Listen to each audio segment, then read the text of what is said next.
안녕하세요. 서울상하치과입니다. 지금 보시는 두 치아, 같은 26번 치아이고 둘 다 팔라탈 부위 크랙으로 문제가 생긴 케이스입니다. 하지만 치료는 완전히 다르게 진행됐습니다. 한 치아는 신경을 살렸고 다른 치아는 신경을 제거해야 했습니다. 왜 이런 차이가 생겼을까요? 오늘 영상에서는 이 두 케이스를 비교하면서 언제 신경을 살릴 수 있는지, 언제 신경치료로 넘어가는지, 그 기준이 무엇인지 임상적으로 실제 판단 과정을 중심으로 설명드리겠습니다. 먼저 첫 번째 케이스입니다. 이 치아는 크랙이 있었지만 치수, 즉 신경 조직이 아직 건강하게 유지된 상태였습니다. 임상적으로 보면 차가운 자극에 반응은 있지만 정상 범위였고 자발통이 없었으며 타진통도 없었습니다. 이런 경우는 아직 치수가 가역적인 상태인 것으로 볼 수 있습니다. 치료 과정에서 우식을 제거하고 크랙 부위를 확인하면서 치수에 접근했을 때 신선한 출혈이 관찰됩니다. 이러한 신선한 출혈은 굉장히 중요한 포인트입니다. 즉 혈류가 유지되고 있고 치수 조직이 살아있다는 의미입니다.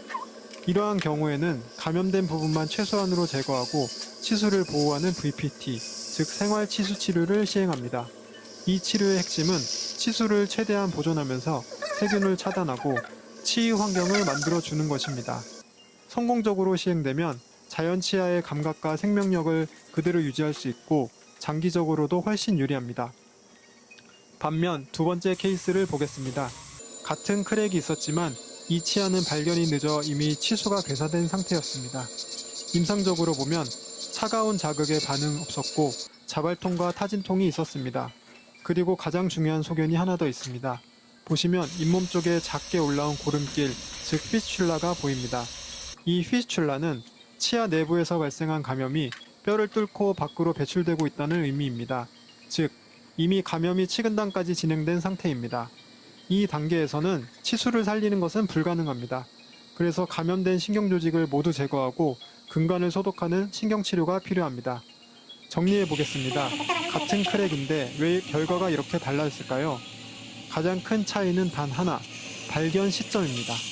첫 번째 케이스는 치수가 살아있는 상태에서 치료가 가능했고 두 번째 케이스는 이미 치수의 감염과 괴사가 진행된 이후였습니다. 크랙은 시간이 지나면서 세균이 침투하고 치수를 자극해서 결국 괴사로 이어질 수 있습니다. 그리고 그 시점을 넘어서면 더 이상 되돌릴 수 없습니다. 임상에서 제가 중요하게 보는 기준은 다음과 같습니다. 치수 생활력, 출혈 양상과 색, 증상의 양상, 가역적인지 비가역적인지, 방사선학적 소견입니다. 특히 치료 중에 보이는 출혈의 상태는 이 치아를 살릴 수 있는지 판단하는 매우 중요한 기준이 됩니다. 환자분들 입장에서 가장 중요한 포인트는 이것입니다. 크랙 자체보다 더 중요한 건 언제 발견하느냐입니다. 초기에 발견하면 치료가 간단하고 신경을 살릴 수 있고 치아를 오래 쓸 수 있습니다.